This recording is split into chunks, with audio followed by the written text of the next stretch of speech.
Hello friends, आज जो हम सिविल प्रोसीजर कोड का केस जो डिस्कस करने जा रहे हैं उस केस का नाम है प्रेम लाला नहाता वर्सेस एंड अनदर वर्सेस चांदी प्रसाद सिकारिया। ये 2007 का जजमेंट है और मैं इस जजमेंट को क्यों डिस्कस कर रही हूँ क्योंकि ये एक अच्छा इम्पोर्टेंट जजमेंट आपको देखने को मिलेगा। ऑर्डर 7 रूल 11 जो रिजेक्शन ऑफ प्लेंट से डील करता है उसके बारे में। तो जो सबसे पहले मैं आपको बता दूं कि लीगल क्वेश्चन क्या इन्वॉल्व था इस केस में।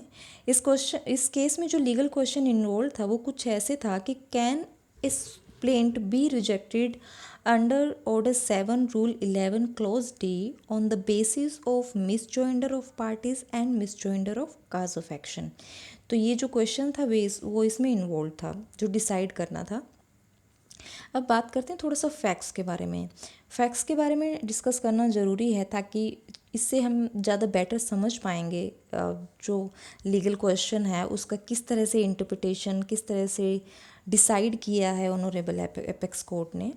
ठीक है, तो चलिए बात करते हैं फैक्ट्स एंड सर्कमस्टेंसेस जो केस की थी उसके बारे में। बेसिकली देखिए, पहले जो है हाई कोर्ट कलकत्ता में एक केस फाइल किया। दो लेडीज़ ने केस फाइल किया, मदर एंड डॉटर थी दोनों लेडीज़। उन्होंने डिफेंडेंट के खिलाफ़ केस फाइल किया कि हमने डिफेंडेंट को दोनों ने 5-5 लाख रुपए एज ए लोन अमाउंट जो है उसको दिया था और वो अब रिटर्न नहीं कर रहा है। तो बेसिकली एक रिकवरी सूट उन्होंने डाला। उसके बाद जो है उससे पहले जो डिफेंडेंट था उसने भी एक सूट डाला हुआ था दोनों मदर एंड डॉटर के खिलाफ़, जो कि उसने सिटी सिविल कोर्ट कलकत्ता में डाला हुआ था। उस केस में उन्होंने बोला कि मैं कुछ लोन अमाउंट मैंने इन दोनों लेडीज़ को मदर एंड डॉटर को दिया है और इन्होंने भी कुछ बिजनेस ट्रांजैक्शन में मुझे 5 लाख रुपए दोनों ने दिए हैं। तो ये जो अमाउंट है जो वो मुझसे मांगती हैं वो सेट ऑफ करके जो मेरा बैलेंस अमाउंट है वो मुझे दिया जाए। तो इस पे जो दोनों मदर एंड डॉटर ये जो लेडीज़ थी दोनों, इन्होंने हाई कोर्ट में एप्लीकेशन लगाई कि दोनों सूट को कंसोलिडेट कर दिया जाए और हाई कोर्ट ने कंसोलिडेट कर भी दिया दोनों सूट को। फिर जो ये बंदा था जो कि बाद में एज एन अपीलेंट बन के सुप्रीम कोर्ट में गया, इसने एप्लीकेशन लगाई ऑर्डर 7 रूल 11 क्लोज डी, जो कि डील करता है कि rejection of plaint when the suit is been barred by law. उन्होंने कहा कि जो misjoinder of parties and misjoinder of cause of action है ये बार्ड बाय लॉ के अंडर आता है इस बेसिस पे, क्योंकि इस केस में misjoinder of parties and cause of action दोनों है। तो इसलिए ये सूट जो है वो ये प्लेंट जो है वो रिजेक्ट कर दिया जाए। तो इस पे जो है हाई कोर्ट उसने मना कर दिया।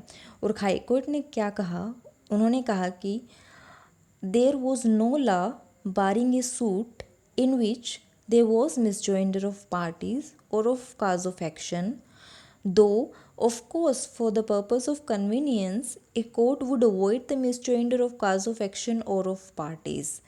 तो कोर्ट ने ये कह के जो है उसकी एप्लीकेशन को रिजेक्ट कर दिया और फिर बंदा पहुंचता है सुप्रीम कोर्ट में एज एन अपलेंट।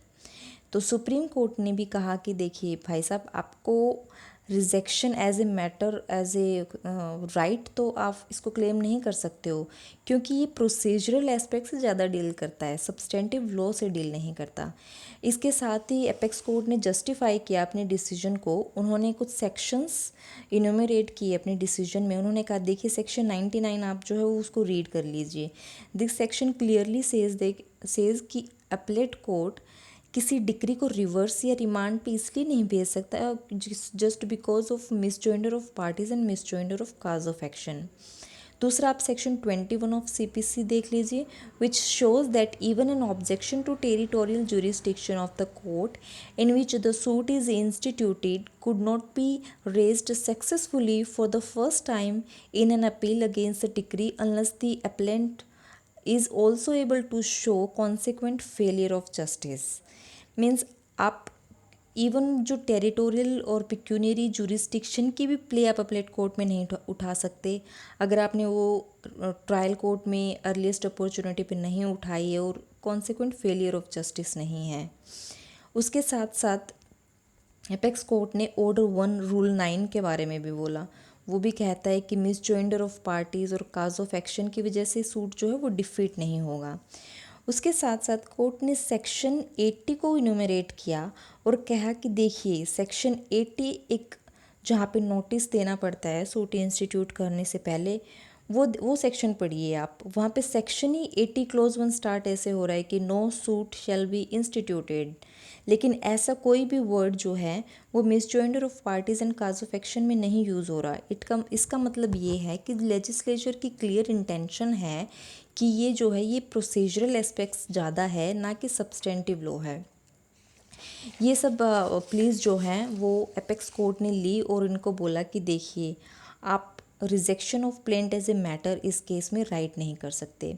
इसके साथ साथ कोर्ट ने एक लाइन और भी बोली जिसमें कोर्ट ने कहा कि देखिए a suit that may be bad for misjoinder of cause of action is not one that could be got struck out or rejected by a defendant as a matter of right, and the discretion vests with the court either to proceed with the suit or to direct the plaintiff to take steps to rectify the defect। ये भी court ने कहा। तो ये सब कह के जो है कोर्ट ने इसको इनकी एप्लीकेशन को जो है अपील को जो है रिजेक्ट कर दिया। एंड कोर्ट ने कहा कि the ultimate question for decision in all the suits is the nature of the transaction that were entered into by the respondent. मतलब जो नेचर ऑफ ट्रांजैक्शन है वो जो है सब सूट्स में जो matter of ultimate question decide करने का वो यही है। इसलिए even assuming that there was a defect of misjoinder of cause of action in the plaint filed by the appellant, it is not a case where convenience of trial warrants separating the cause of action by trying them separately. Means court ने कहा कि देखिए सारी trial में एक common question arise हो रहा है जो कोर्ट डिसाइड कर सकता है, इसलिए इनको कंसोलिडेट किया गया है और इसलिए सूट जो है वो ज्वाइन किए गए हैं। और अगर दूसरा जो आप इशू उठा सकते हो कि देखिए इनकन्वीनियंस हो रही है ज्वाइन करने से trial, cause of action join करने से, और देखिए डिले होगा, तो वो सब भी इस केस में ऐसा कुछ भी नहीं लग रहा है। इसलिए जो हाई कोर्ट का डिसीजन है वो ही सही है और ये कह के जो अपील जो है वो डिसमिस कर दी गई। तो गाइस आई होप आपको ये केस समझ आया होगा। अगर आपको कोई भी इशू है इस केस से रिलेटेड तो प्लीज़ मुझे कमेंट बॉक्स में ड्रॉप कर दीजिएगा। मैं ज़रूर कोशिश करूँगी कि आपके क्वेश्चन आपकी क्वेरी को सॉल्व करूँ। दूसरा, आपको लगता है कि इस वीडियो में किसी तरह की कोई भी सुधार की ज़रूरत है, कुछ बेटरमेंट के लिए कुछ होना चाहिए, तो वो भी आप कमेंट करके मुझे बता सकते हो। और प्लीज़ ज़्यादा से ज़्यादा सब्सक्राइब कीजिए मेरे वीडियो को ताकि मैं मोटिवेट कर सके मुझे ये चीज़ें और मैं और भी अच्छे अच्छे केसेस आपके सामने लेकर आ पाऊँ और आपको अच्छे से समझा पाऊँ। Thank you so much guys.